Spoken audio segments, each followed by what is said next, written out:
তোর কই একটা কথা বললাম, তুই সব সময় বেশি বুঝিস। আমি এটাই বেশি বুঝি। বুঝেন ভাই, হ্যাঁ? আমার কাছে আমি ঠিক মতো করি, আমি বেশি বুঝেন না একটা একদম। কাজ ধরে ঠিক করে পারো। তোর ক্লাসের রোল কত? আমার রোল এক, আমি বেশি বুঝবো না, তা আমার রোল দোষ, আমি বেশি বুঝবো না। তাহলে আপনি বেশি বুঝবেন। আইছে আর ফরত বের কর, ফরত দিয়ে দে রে।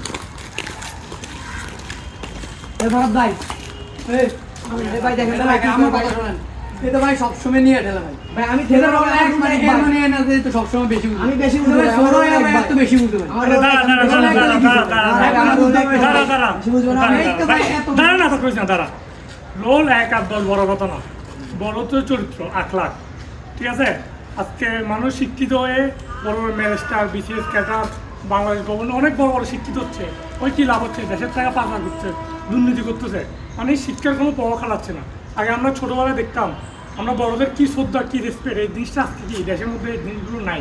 আজকে একটা রিক্সাওয়ালা দেখবা অনেক মানুষদের অনেক সম্মান করতেছে, কিন্তু আজকে একটা বিসিএস ক্যাডার, একটা কলেজের শিক্ষক, মানে মনুষ্যত্ব বিবেকবান ব্যক্তিও আজকে মানুষদের রেসপেক্ট করতে পারতো না। শিক্ষার জগতে হারিয়ে গেছে, কিন্তু মনুষ্যত্ব অর্জন করে নেই। আগে মনুষ্যত্ব অর্জন করতে হবে, এটা হচ্ছে মূল লক্ষ্য।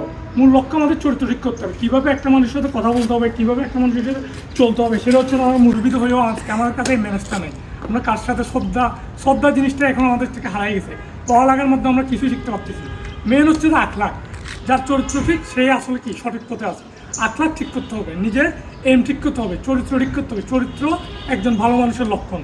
তাই তোরা এই 1, 2, 3 পড়ালেখার মানুষের ছোড়ার দরকার নাই, নিজেকে মনুষ্যত্ব কর, নিজের চরিত্র ঠিক কর, নিজেকে আখলাখ ঠিক কর। একদিন মানুষের মতো মানুষ হতে হবে। শিক্ষিত হতে হলে মনুষ্যত্ব ঠিক করতে হবে, বিয়ে ঠিক করতে হবে। আর দরকার নাই।